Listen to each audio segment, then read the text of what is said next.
Yeah. Are we on? Yeah, we are.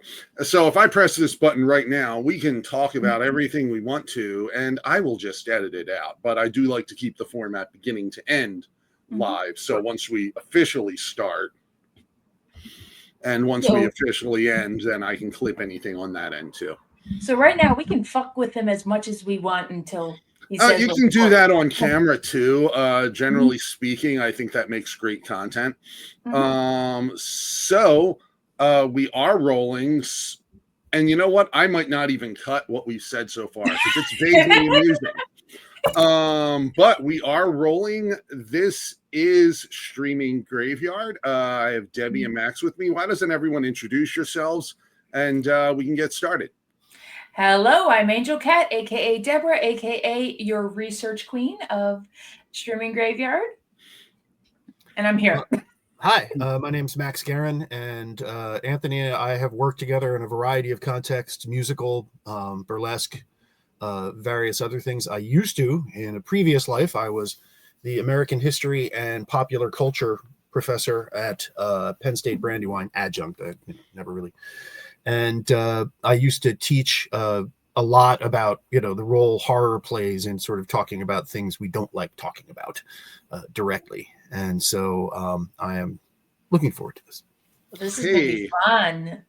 As well, I am Anthony Revolta with Cthulhu Martini, also plain old Anthony Bosco. And this is Streaming Graveyard. And can I still hit the credits? Yes, I can. I played this song.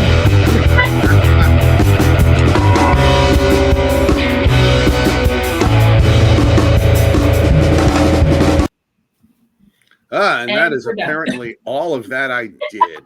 And that's fine. Because I started it late in.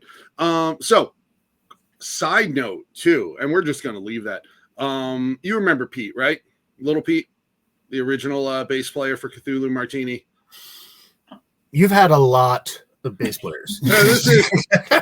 Well, that was the beginning of it. That was literally that recording session was one of the ones he didn't show up for. So I did the bass on that. He was the upright guy? Yep. One of the two. There were two. Mm-hmm.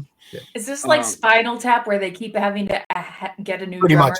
Yeah. Except Max is still alive, so that's he took the easy exit. And right. So I just have one thing to say, and we're gonna let Deborah kick this off outside of that. But okay. Werner Herzog, fucking Werner Herzog. Go. The lovely German art house acid trip that is Nosferatu, the vampire or vampire, depending on which translation you want to do. Oh, and it's just me. Oh, but yes, this is the 1979 German and French classic. It is available on Prime, Fubu, Peacock, Roku, Canopy, Shout TV, and Fandor, Plex, and Freevee. If you are interested in any of those streaming services, it is available sometimes with that. But we are excited to enjoy this very interesting, shall we say, long pause throughout film. That I have to say, after watching the new Nosferatu and then jumping into this, obviously the script was as short as a gaming manual. On which one? I think they were both kind of brief in how they kept the scripts, but it was more the language of just very little character development, very little character chemistry, and it was just the really just beautiful shots of the Romania or Germany, depending on which thing. Thing to notice is that in the original Nosferatu, the one from 1939, I believe? 22. 32, thank you very much. 22. Sorry. It's older than me. It's older than all of us. But in that film, the original story is kind of taken from Bram Stoker's Dracula. But after Bram Stoker's wife was very upset about the film, she had primarily the majority of all the copies of the original Nosferatu destroyed. There were some saved, and later they were brought back to most of what they could find.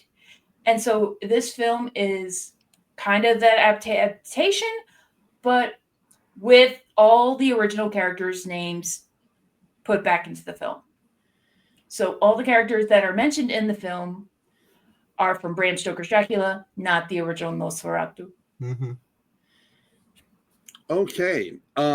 So we're going to just start off with some notes I have. We're going to hit a few different things because we always go from the tombstone tallies as well. And I've got to say, just taking a peek at the tombstone tallies, I feel like if YouTube would allow us, we would be obligated to put a quick shot of boobs on the screen from somewhere because we're doing a zero boobs film. Yep. There are though there is a grope. There is a grope in the end. There is a grope in the end. But I also noted several unnecessary things. Well, I would like to point them out as unnecessary, and we can talk about them as life goes on. In the beginning of the film, unnecessary kittens. I can think of no reason for that woman to have... Nope. They were necessary. Unnecessary mummies. Yes. I have been to that ossuary in Mexico City. I didn't realize until I watched the movie again a long time ago. It's a monastery, I believe, in Coyoacan, which is essentially the Mount Airy of Mexico City. And there are a lot of something about the ground in the air dries them out. And so, yeah, I saw a bunch of mummified Schwestern, as it were, nuns there. It was very interesting.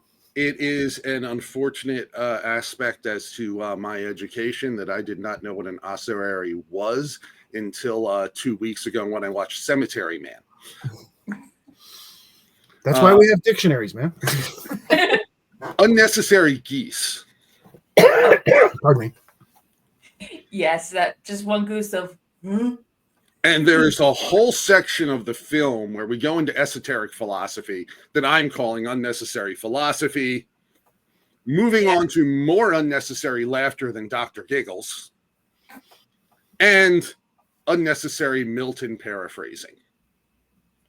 Please elaborate or just run with it. All right. Angel Cat, you want to go first or should I? Well, for me, the unnecessary thing was all the loud fucking chickens. Just like every 5 seconds, there were just loud chickens we couldn't see the chickens, but we heard them. Also the seagulls, but there were no seagulls. Mm-hmm. It's just a lot of horses, one goose that was very confused with the Romanians in the little bar area, and lots of rats. And I will bring later what happened to those rats during production. So, all right, a couple of glitches I noticed. For example, there is a clearly retrofitted running light on the Demeter as it pulls into Vismar.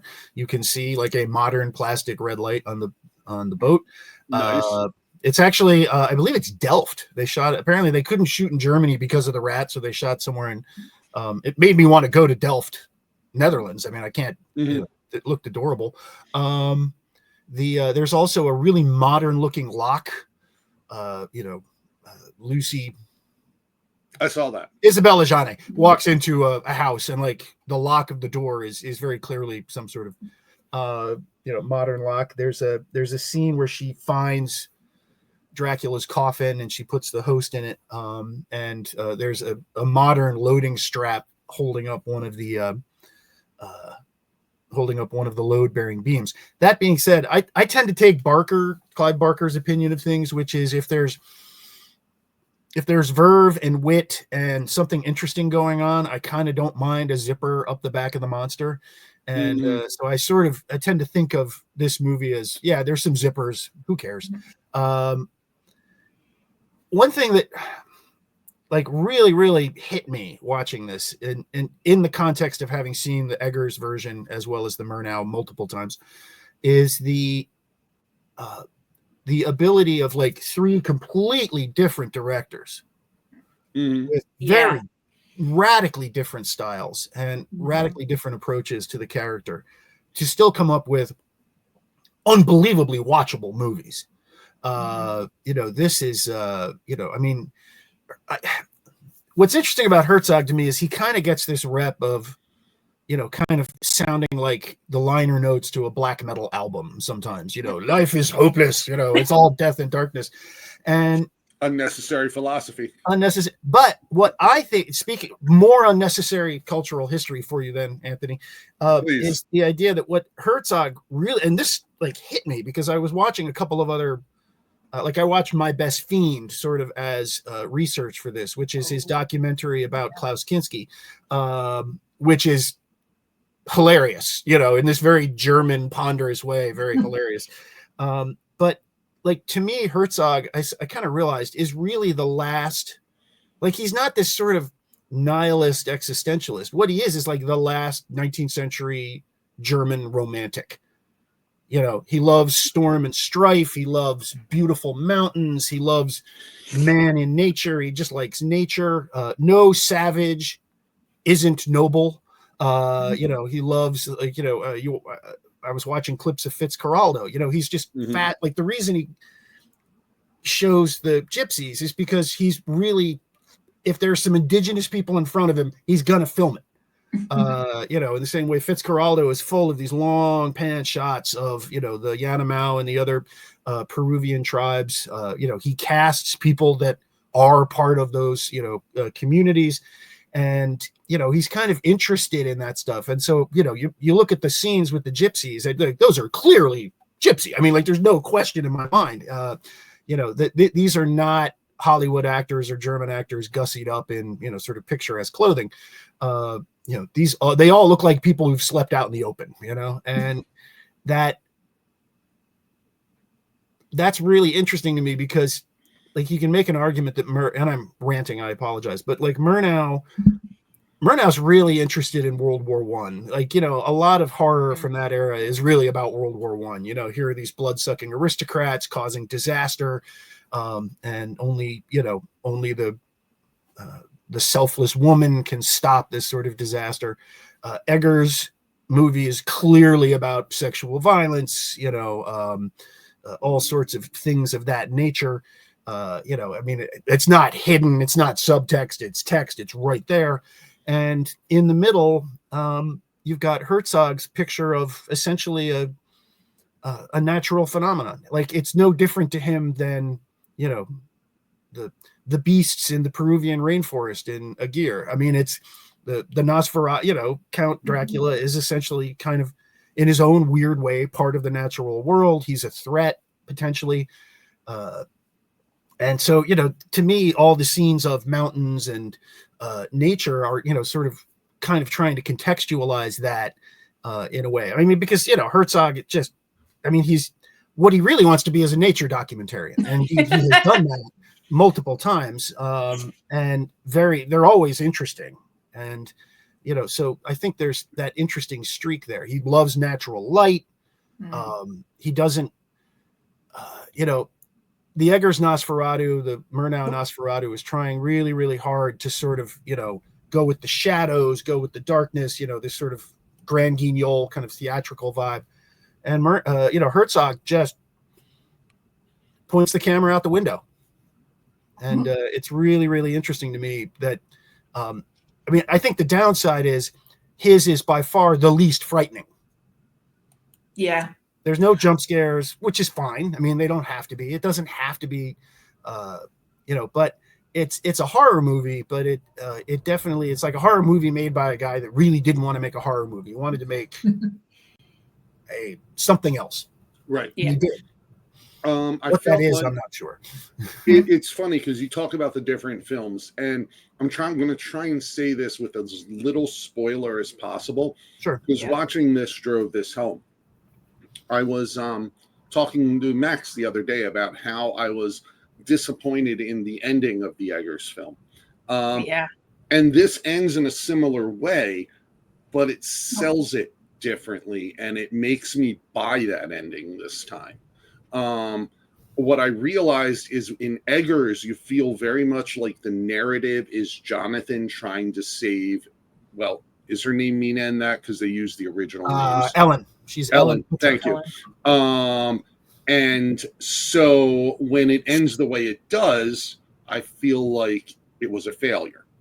Now, like the hero quest, if you will, not to get all Joseph Campbell, of the story feels like a failure in that to me. Whereas if you look at, because this narrative centers more on Lucy, when it comes to a very similar ending, I don't feel that way. I actually do feel like our hero has succeeded, even though the ending is in fact almost virtually the same. Yeah. I'm sorry, Angel Cat? That's okay. Yeah, I on the other hand had a different feeling of the most recent one. Eggers, you said it? Yeah, Robert Eggers. Yeah. For me, it was more of the thought of it is PTSD and healing from a woman's perspective. Also, the lovely trappings of Victorian psychology back in the day of fix it with ether, heroin, and corsets. These dizzy broads with their feelings and their uteri and all that stuff. Yeah, exactly. Yeah. It will cure it with masturbation. It's fine. It's a massage technique. But to me, it was the Ellen taking, this is my healing journey. This is what I need to do. And the Dr. Van Helsing, who in the other two films is like useless, barely in the film at all, useless as hell. In this one, he is encouraging her to be her true self. This is what you need for your healing. I will help you get through this. I'll go distract your husband. Yes. Sadly, here, shiny keys, go over here. I absolutely. And I think that to me, like it's abundantly clear, like the opening shot of Eggers' movie is about Ellen. The final shot is about everything. Like that's, if there's a hero's journey in that movie, it's Ellen. Yes. And like it's her like yelling, when Thomas is like, well, I have to go, being a good Lutheran. And what do you do with people you love if you're a good Lutheran? You go make money for them. So, Thomas thinks he's doing the right thing, and, Ellen is like, no, I don't care about the Victorian doodads on the shelf. I want you, and so she's the one that sort of has to take matters into her own hand. And I think the final shots of her like grabbing Orlok, yes, like smiling in triumph. I mean, it's abundantly clear, she is slaying the dragon. And that was also very significant in this film as well. Those final shots. I think so. Yeah, they are not shot per shot. They use different angles, but the emotion is there. The emotion is very similar. Although I do think the Herzog one is interesting in that it also makes it abundantly clear that Jonathan is now the next Nosferatu. I mean, he's got the teeth and we're trying to be less spoilery. No, I'm joking. That's what, we don't want to spoil the Eggers one. Cannot be spoilery about folk tales and public domain. That's my opinion. I've had it for a long time. No, I'm teasing you. Really, I'm just trying not to kill the Eggers one. 14, I think. Yeah, I'm definitely under the opinion. It feels like the ending of the Herzog one feels like it's from a completely different film. It doesn't even feel like it's in the same light as the rest of the film. Oh, I agree. It almost feels like a horror comedy by the last 10 minutes. In fact, I'd forgotten it ended like that. Yeah. I literally forgot that whole sequence of events. And I have to my mind is sort of, I mean, Herzog's a German. He's a, he's the director that came of age immediately post World War II. so there's I think there's a cynical streak in, for all his romanticism and his fascination with nature and things like that. Like he's, there is just a streak of good old fashioned Middle European, same as it ever was to Herzog, and I think that's kind of what's happening at the end of that movie. All right. I'm spoiling it, but No, it's fine. Before we go too long, let's get Deborah on the tombstone tallies here so we can actually do them. And zero boobs. Reading zero boobs. No boobs. We have the tombstone tallies. The total kills are a lot because we have almost the whole entire town, one ship, and 2 people. There's also a discussion for the film of whether this was an actual remake or an homage. The director himself does not believe this was a remake. He believes it is an homage to the original film. We also have one problematic actor in Klaus. Problematic? You're being kind. That's an understatement. I am just going off of Wikipedia. I did not know the man personally, but I'm just going off of Wikipedia, and yeah, we're problems. We're also going on one friendship that inspired a documentary of Klaus and Herzog and how they've worked together in almost every film. We also have one case of animal abuse, which I will discuss later on. One tiny script, lots of noisy chickens and seagulls, one creepy Romanian child. I want to adopt that child, by the way. That child was brilliant. Talk about non-necessary. Just random child violin. I was going to put that child on the list, actually, but then I was like, but I like him. Can I dispute the child for just a second? Because it is jarring. I'm not going to argue with you. You're like, wait a minute. Like, what's the kid wandering around Dracula's castle playing folk tunes? To my mind, that to me is again how Herzog sees Dracula as, again, part of the natural landscape. Like the kid's there in daytime, so he understands that he's probably safe. It's just interesting to me that that the locals have sort of adjusted in their own way to living with the local flora and fauna, one of which includes a ravenous vampire count.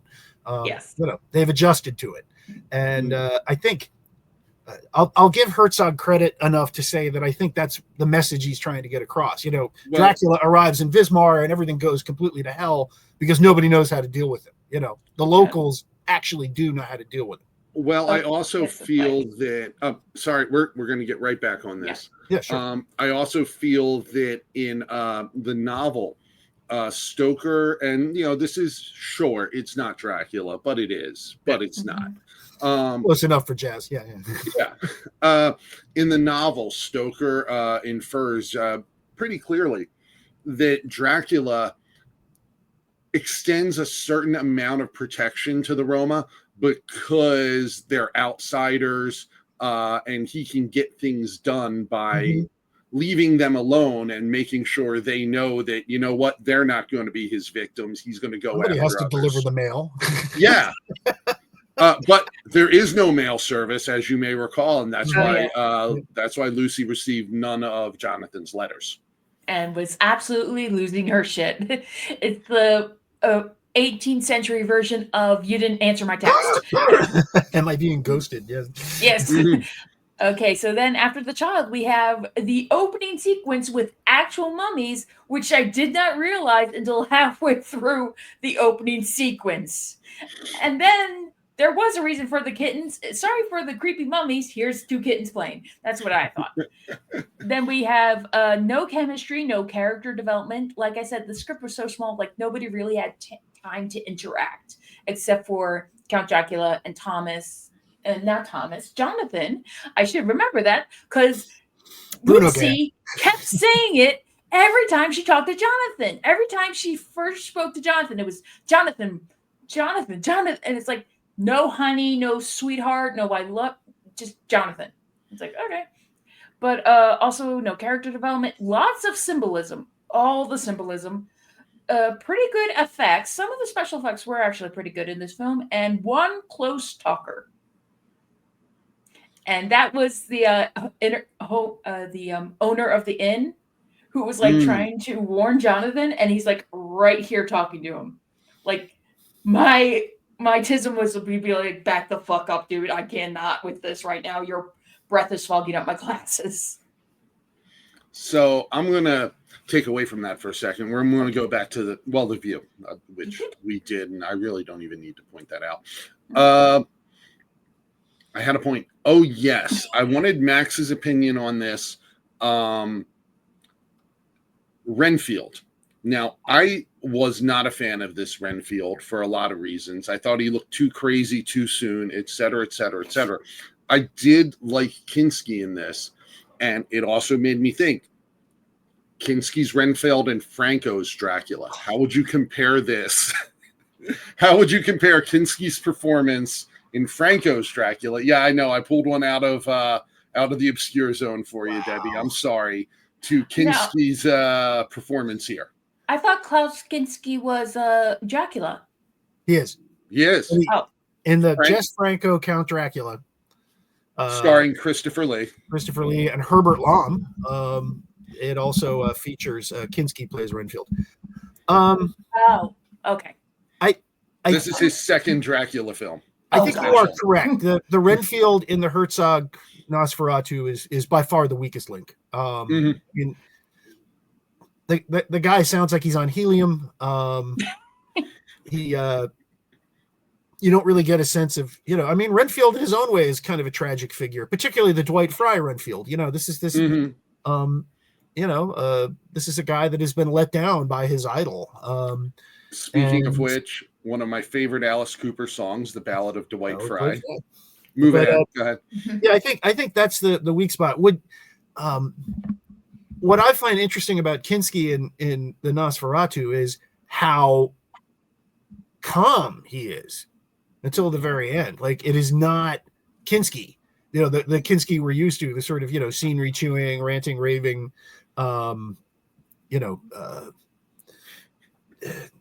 guy that we're kind of used to seeing in a lot of these movies. He's very, he's very quiet. He's very measured.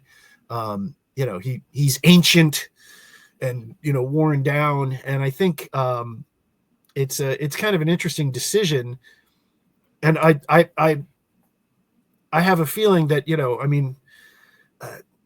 I don't mean to make fun of Jess Franco, but it's abundantly clear, that Herzog as a director also understands that occasionally you have to focus the camera, to get the scene shot. People have been making fun of Jess Franco for probably as long as I've been alive. Yep, definitely as long as Deborah's been alive. So don't just jump on the bandwagon. It's fine, especially Jess Franco's Count Dracula. I had a discussion with somebody who was like, Franco made like 400 movies. That's amazing. And the person I was in the conversation with is like, yeah, it's easy to make movies if you just don't bother focusing the camera. We got it. Go. It's the Ed Wood technique of one shot. We're good. Let's go. We're good. Protection. What's to protect? Let's move on. Now, I don't know. What are your feelings on Renfield, Deborah? I felt like my personal thought on Renfield. Out of the three depictions of him, and also some not so polite symbolism that might have been in the pre-World War Germany version of Renfield, this one, it's like it was like a little bit there, but he really wasn't there, and it's like for some odd reason there was a weird scene between him and Lucy for no reason whatsoever, other than to have him cackle, and I could barely understand half of his lines because it's always through a laugh. I feel. Oh, go ahead. Yeah, and it's like I do believe the one that we've had for the most recent film, yes, it was very well done, but checking out through the whole panorama of different Renfields we have had over the years, it's a personality wise of which Renfield you prefer.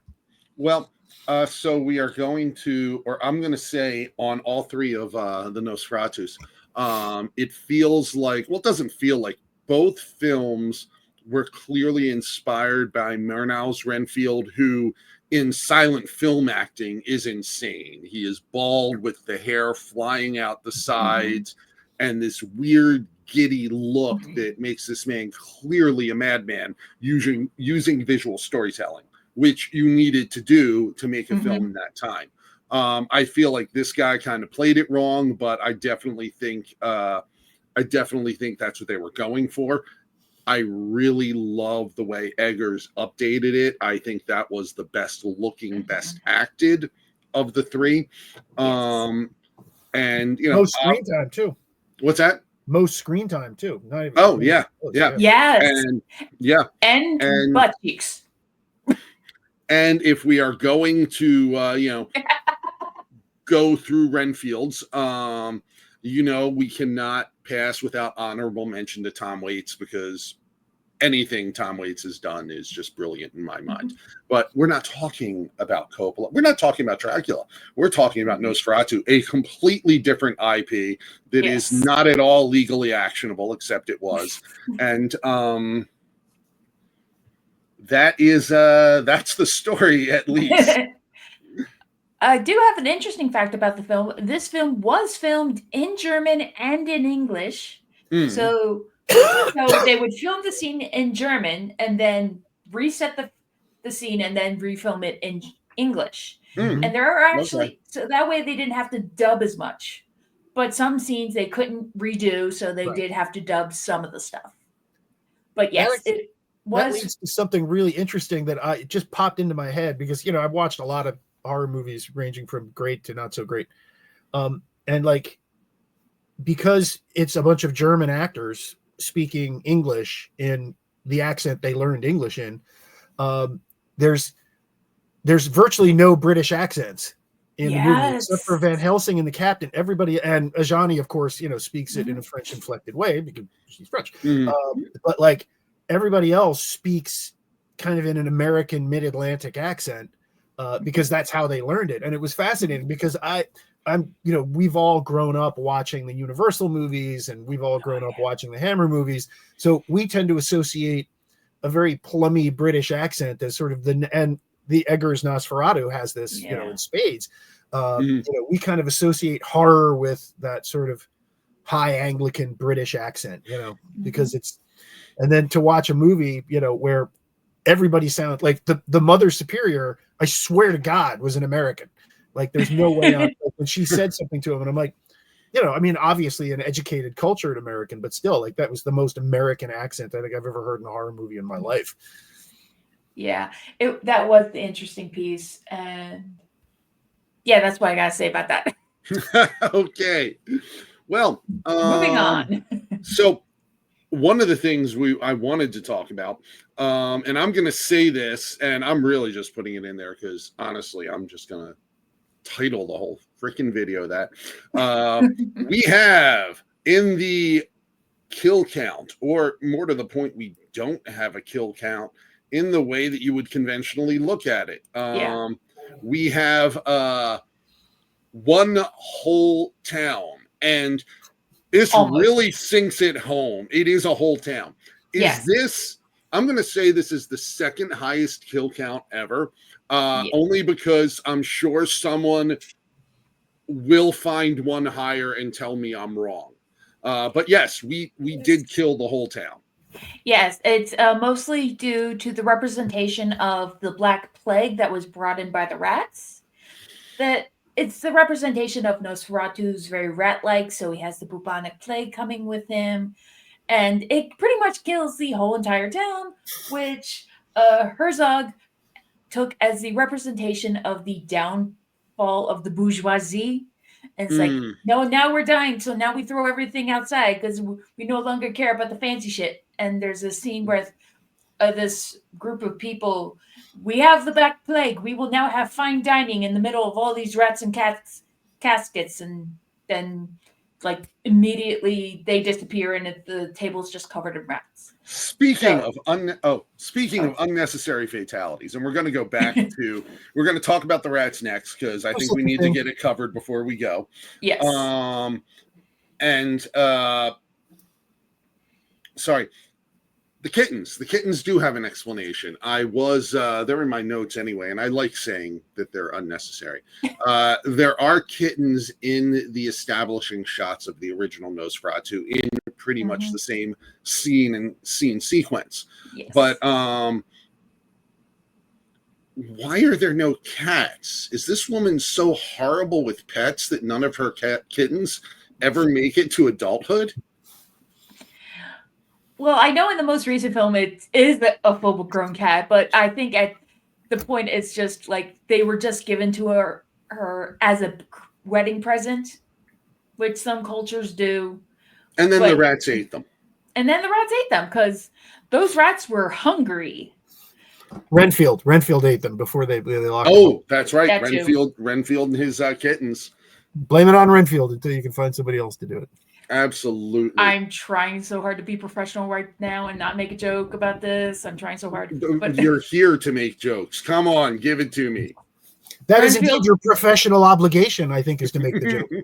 The joke is Renfield likes to eat pussy. Okay, that's the joke. One thing I really did love in the Renfield interaction here, though, was the one scene where Renfield goes to Orlok, Dracula, Nosferatu, and he's like, "What should I do next, master?" And he goes almost in for the hug, and Kinski's very simple reaction was just pushed him, didn't even look at him. It was just the casual, like, face palm. Yes.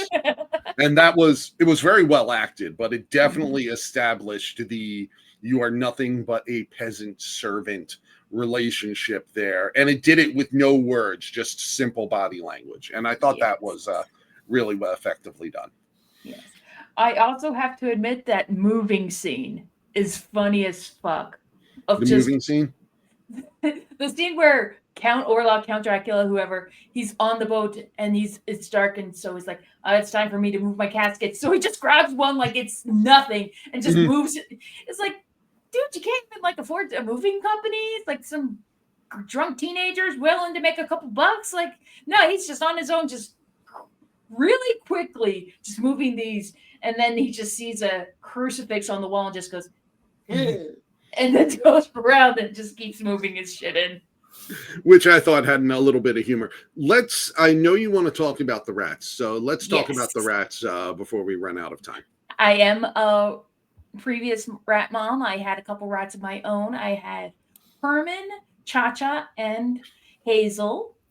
Two were named after the assassins from Umbrella Academy, one after Herman Munster. But I've always loved rats. So to see a bunch of rats in movies, I was very interested in some of the facts. Mostly the fact that this movie had a lot of white rats, which I was very confused on. But a friend of mine mentioned that at the time, if you wanted to buy rats in a large quantity, you had to get them as lab rats. And most lab rats at the time are white. So, but he desperately wanted gray rats. And I believe the animal trainer they got were like, can't really dye them. He's like, watch me. And he boiled the rats in order to dye them gray. Half of the rats ended up dying because he was putting them in boiling water to dye them. And the ones that survived ended up licking all the dye off anyway, because rats are the cleanest freaking people known to mankind. So of course they're going to lick all that stuff off. So that's why you ended up with a movie of white rats that they had to beg the town to let them record in, and had to fill in every hole, every crack that they could escape. And thankfully, by the end of the movie, they still had all the rats that they started filming with.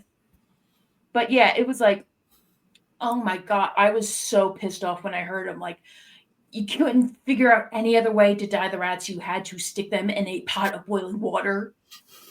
Yeah, that's excessive.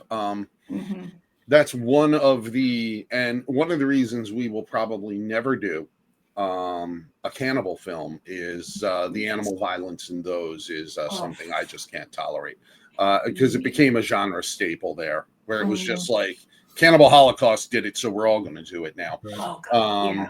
Which is why I as much as I love almost every style of classic horror. I can't watch the cannibal genre at all. Yeah, from my understanding, the animal trainer did quit before filming because of how he treated the rats. Also, apparently, the director was very mean to all the horses that were on set and a few of the sheep. I forgot there were sheep in the film, but yeah, he was. Oh, I remember the not sheep. treating. Yeah, he was not treating anybody good.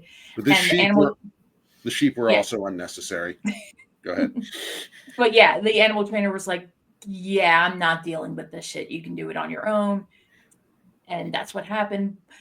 And also, being a hyperfixation person, I noticed the bat where they had the bat dramatically climbing on the curtains, and I'm like, that's a fruit bat. That bat ain't going to do anything. It's probably confused as hell. But when Acting. yes, They always use the fruit bat was the best actor in the whole entire film. they always use various types of bats. Some of it is that like actual vampire bats are just not very big. Yeah, and they're fruit not bats scary. are huge, so they look more imposing than they actually are. I think that's you know. And that's why I'm so upset of how the sky puppies are treated in society due to these horror films stereotypes. Yep, I'm going to take us out on that, but we should take it out on a high note. Thank you. Oh my goodness. Wonderful.